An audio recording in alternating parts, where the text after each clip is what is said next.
Well, hello everybody. Hello, how you doing? There we go.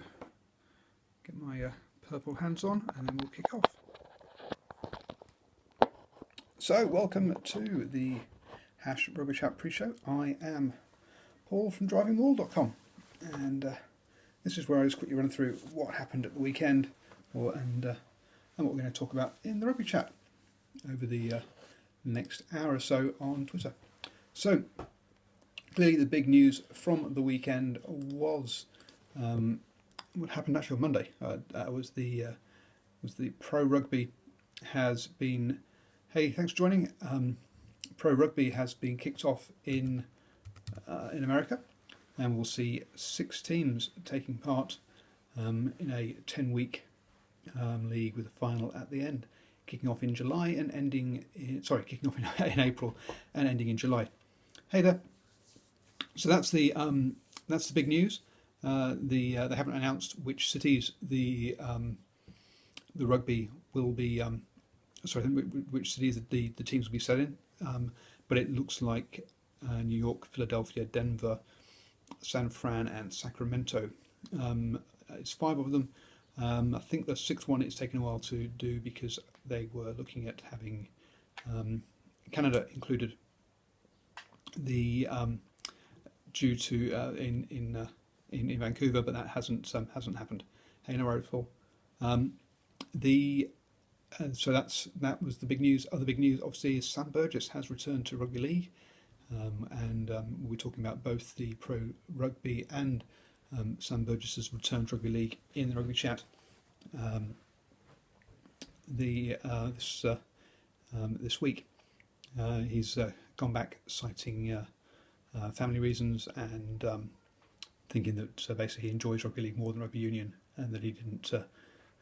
He said one of the things he said was he wanted to spend 18 months basically away from international rugby, which is what it would take for his number 6 to get in.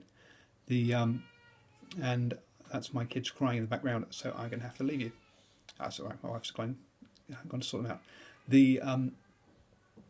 So there seems to be an element of not wanting to put in the hard yards from my point of view, but we'll see what everyone else's point of view is. And if you look at Simon Bill Williams, he did a couple of years in Toulon before moving back to New Zealand and getting international recognition. So I think Sam Burgess has had some bad advice around that side of things. The other stuff, so someone just tweeted that apparently every different type of try was scored at the weekend in the Aviva Premiership. So that's going to be that's interesting. So I guess that means penalty try, try through on the line, try over the line, try against the post. That seems like most of them to me. So we'll have to. I'm not quite sure where the try on the post was, but we'll have in that list. But so that was interesting. But we will be talking about the fact that there were 3 red cards over the weekend, which is pretty high for a round in the Aviva Premiership. Have a chat about that. London Irish and Newcastle Falcons are both struggling, so we'll have a talk about those.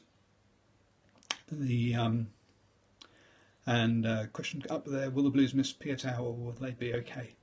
Oh wow, that's next year. That's miles away. Who knows what the team's going to be by then? How many injuries, etc. So we'll have to. That's a long way off. But he did do. He had a good showing for Wasps at the weekend, helping with one of their helping with their opening try that Chris Wade got.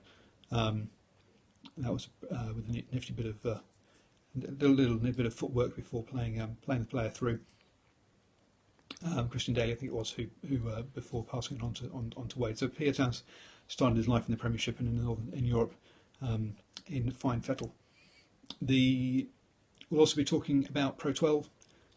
Connacht have hit the top, and with the Irish teams taking 4 of the top 5 places, just split up by Scarlets, and then you've got Glasgow and Edinburgh not too far behind, and then there's a bit of a gap before you get to the bottom half, where you've got Ospreys, Zebre, which round is it? Yep, Ospreys, Zebre, Cardiff Blues, and one of the, I've gone blank, the Dragons obviously, who as a tight group, and then with Treviso hanging well off the bottom. Treviso in the Champions Cup, so they're going to get absolutely hammered this year, you'd expect. So the which is also we'll talk about. So we'll also talk about the European Champions Cup and the European Rugby Champions Cup and the European Rugby Challenge Cup, which both kick off this coming weekend. So we'll have a chat about those. I say the team that has that gets luckily, or the group that luckily has Treviso most likely to get 2 through, and my previews of those tournaments and predictions will be coming out this week. But we'll have a chat about those during the rugby chat as well. I think that's most of them. So a quick look down my list of questions. Yeah, that pretty much covers most of it. The other interesting stuff that's going on this weekend, or last weekend, Japan qualified for the Olympic Sevens in the Asian qualifier tournament in Hong Kong. So they're through to they're through to Rio. This weekend sees the Oceania qualifiers in Auckland, where with Fiji and New Zealand already qualified. So we're looking at Australia, Samoa, and Tonga being the 3 sort of big teams. I mean, there's a couple of others. There's American Samoa. There's Papua New Guinea. There's one I can't remember the name of now. So there's a couple of other teams there as well. But it's going to be amongst those big 3. And Wednesday, so tomorrow night. Jeez. Tomorrow, Tonga land and are staying in a hotel near my house, so I'm going to pop around and say hello to them and have a chat with their coach. So that's going to be interesting. Hopefully, I'll get that written up later this week as well. So that's all the stuff that's kind of going on. I say we'll be talking about the American Pro League. We'll be talking about Sam Burgess. We'll be talking about red cards and the Aviva Premiership. We'll have a chat about the Pro 12, and then also look forward to the RCC next weekend. Anything else you want to talk about? We had so the Super Rugby franchises, I think, have been named actually back to Sevens duty. There's been a bunch of Havana and a bunch of others have been given the opportunity to have a crack at the South African Sevens team. So that's going to be kind of interesting to see how many of these players for 15s are going to go across. So Henry Spate, for example, who's over here with the Australian team for the Oceania Sevens. I think he's the only one.